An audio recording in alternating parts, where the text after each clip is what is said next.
मनुष्य अकेला जन्म लेता है और अकेला मरता है, फिर कौन है पाप पुण्य के कर्मों का साक्षी? आइए जानते हैं। मनुष्य अपने जीवन में अच्छे और बुरे कर्मों को करता है। मृत्यु के बाद शरीर भले ही नष्ट हो जाता है, लेकिन उसके द्वारा किए कर्म जीवित रहते हैं। आचार्य चाणक्य की नीति के 5वें अध्याय में कहा गया है कि जन्म मृत्यु ही यात्येको भुनक्त्येक शुभाशुभम नरकेशु पतत्येक एको याति परांगति। यानी प्राणी अकेला ही जन्म मृत्यु के चक्र में फंसता है, अकेला ही पाप पुण्य का फल भोगता है, अकेला ही कई प्रकार के कष्ट झेलता है, अकेला ही मोक्ष को प्राप्त करता है, क्योंकि माता पिता, भाई बंधु, सगे संबंधी कोई उसका दुख नहीं बांट सकते हैं। वेद पुराणों में धर्म और अधर्म के बारे में बताया गया है। इसमें धर्म पुण्य और अधर्म पाप कहलाते हैं। पाप और पुण्य जैसे कर्म करने के लिए कोई समय सीमा नहीं है। मनुष्य अपने पूरे जीवन काल में 1 वर्ष, 1 दिन या 1 क्षण में भी पाप या पुण्य कर सकता है, लेकिन पाप पुण्य का भोग सहस्त्रों वर्षों में भी पूरा नहीं होता है। यानी आपने अपने जीवन में जो भी पाप या पुण्य किए हैं, उस कर्म का फल आपको जीवित रहते हुए या मृत्यु के बाद जरूर भोगना पड़ता है। प्राणी संसार में अकेला आता है और मृत्यु के बाद अकेला जाता है। घर परिवार श्मशान जाने से पहले छूट जाते हैं, शरीर को अग्नि जला देती है, लेकिन उसके द्वारा किए पाप पुण्य कर्म साथ जाते हैं और अपने कर्मों का भोग वह अकेला ही करता है। लेकिन सवाल यह है कि अगर प्राणी अकेला आता है और अकेला जाता है, या अगर कोई छिपकर बुरे कर्मों को करता है, तो फिर उसके पाप पुण्य कर्म का साक्षी आखिर कौन है? शास्त्रों में बताया गया है कि मनुष्य अच्छे या बुरे जो भी कर्म करता है, उसके 14 साक्षी होते हैं। इनमें से कोई न कोई सदैव मनुष्य के साथ रहते हैं।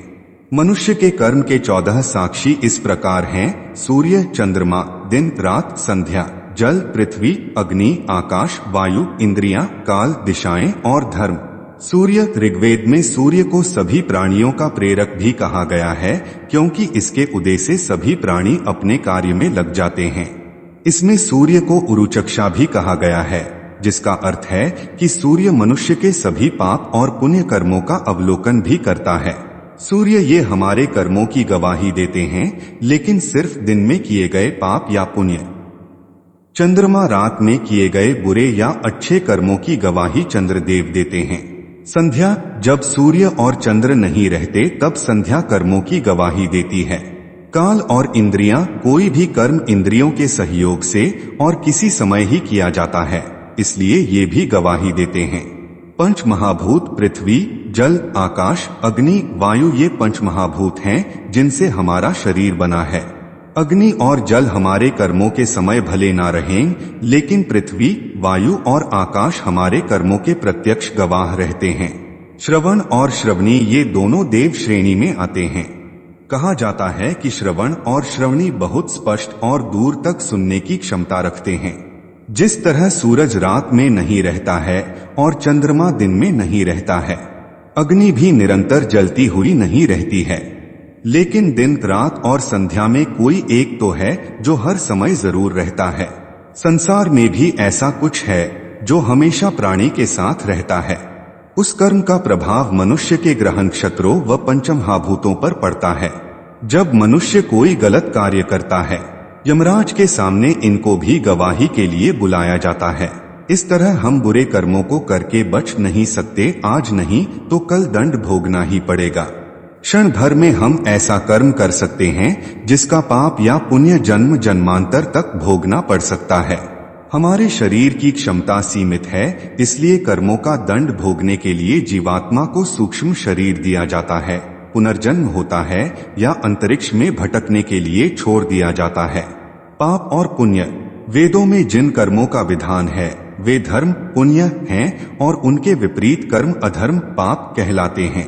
मनुष्य एक दिन या एक क्षण में ऐसे पुण्य या पाप कर सकता है कि उसका भोग सहस्त्रों वर्षों में भी पूर्ण न हो। कर्म से ही देह मिलता है। पृथ्वी पर जो मनुष्य देह है उसमें एक सीमा तक ही सुख या दुख भोगने की क्षमता है।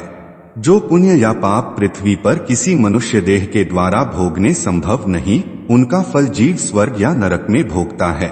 पाप या पुण्य जब इतने रह जाते हैं कि उनका भोग पृथ्वी पर संभव हो, तब वह जीव पृथ्वी पर किसी देह में जन्म लेता है। कर्मों के अवशेष भाग को भोगने के लिए मनुष्य मृत्युलोक में स्थावर जंगम अर्थात वृक्ष, गुल्म, झाड़ी, लता, बेल, पर्वत और तृण आदि योनि प्राप्त करता है। ये सब दुख खून के भोग की योनियां हैं। वृक्ष योनि में दीर्घ काल तक सर्दी गर्मी सहना, काटे जाने व अग्नि में जलाए जाने संबंधी दुख भोगना पड़ता है।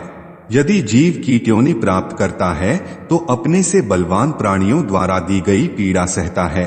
शीतवायु और भूख के क्लेश सहते हुए मलमूत्र में विचरण करना आदि दारुण दुख उठाता है। इसी तरह से पशुयोनि में आने पर अपने से बलवान पशु द्वारा दी गई पीड़ा का कष्ट पाता रहता है। पक्षी की योनि में आने पर कभी वायु पीकर रहना तो कभी अपवित्र वस्तुओं को खाने का कष्ट उठाना पड़ता है। यदि भार ढोने वाले पशुओं की योनि में जीव आता है तो रस्सी से बांधे जाने, डंडों से पीटे जाने व हल जोतने का दारुण दुख जीव को सहना पड़ता है। इस संसार चक्र में मनुष्य घड़ी के पेंडुलम की भांति विभिन्न पापयोनियों में जन्म लेता और मरता है। माता पिता, भाई बहन, बुजुर्ग, विकलांग और लाचार व्यक्ति को कष्ट पहुंचाने वाले को छछूंदर की योनि में जाना पड़ता है। मित्र का अपमान करने वाला गधे की योनि में जन्म लेता है। छलकपट कर जीवन यापन करने वाला बंदर की योनि में जाता है। अपने पास रखी किसी की धरोहर को हड़पने वाला मनुष्य कीड़े की योनि में जन्म लेता है। विश्वासघात करने से मनुष्य को मछली की योनि मिलती है। विवाह, यज्ञ आदि शुभ कार्यों में विघ्न डालने वाले को कृमि योनि मिलती है। देवता, पितर व ब्राह्मणों को भोजन न कराकर स्वयं खा लेता है, वह काक्योनि कौए में जाता है। दुर्लभ है मनुष्य योनि। इस प्रकार बहुत सी योनियों में भ्रमण करके जीव किसी महान पुण्य के कारण मनुष्य योनि प्राप्त करता है। मनुष्य योनि प्राप्त करके भी यदि दरिद्र, रोगी, काना या अपाहिज जीवन मिले तो बहुत अपमान व कष्ट भोगना पड़ता है। इसलिए दुर्लभ मनुष्य जन्म पाकर संसार बंधन से मुक्त होने के लिए प्राणी को भगवान विष्णु की सेवा आराधना करनी चाहिए, क्योंकि वे ही कर्मफल के दाता व संसार बंधन से छुड़ाने वाले मोक्षदाता हैं।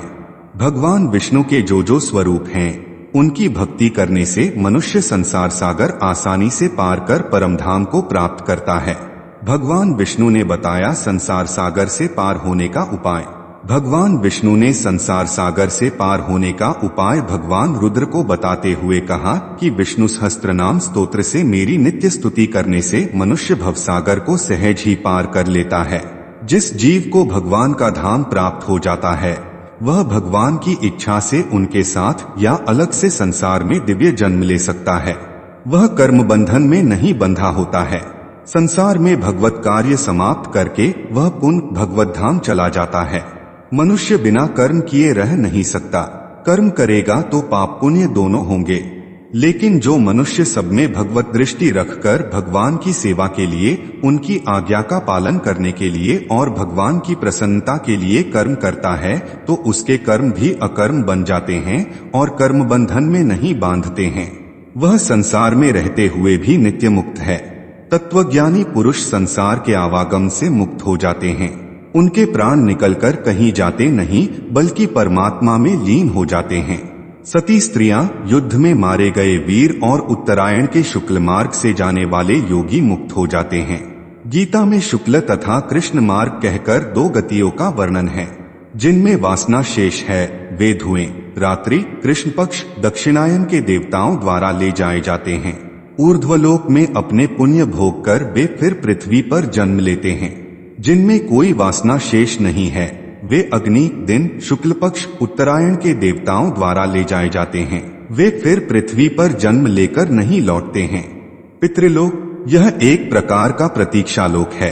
एक जीव को पृथ्वी पर जिस माता पिता से जन्म लेना है, जिस भाई बहन व पत्नी को पाना है, जिन लोगों के द्वारा उसे सुख दुख मिलना है, वे सब लोग अलग अलग कर्म करके स्वर्ग या नरक में हैं।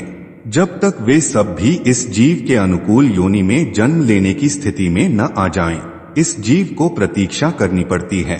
पितृलोक इसलिए एक प्रकार का प्रतीक्षालोक है।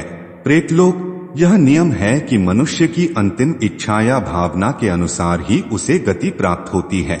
जब मनुष्य किसी प्रबल रागद्वेष, लोभ या मोह के आकर्षण में फंसकर देह त्यागता है तो वह उस रागद्वेष के बंधन में बंधा आसपास ही भटकता रहता है।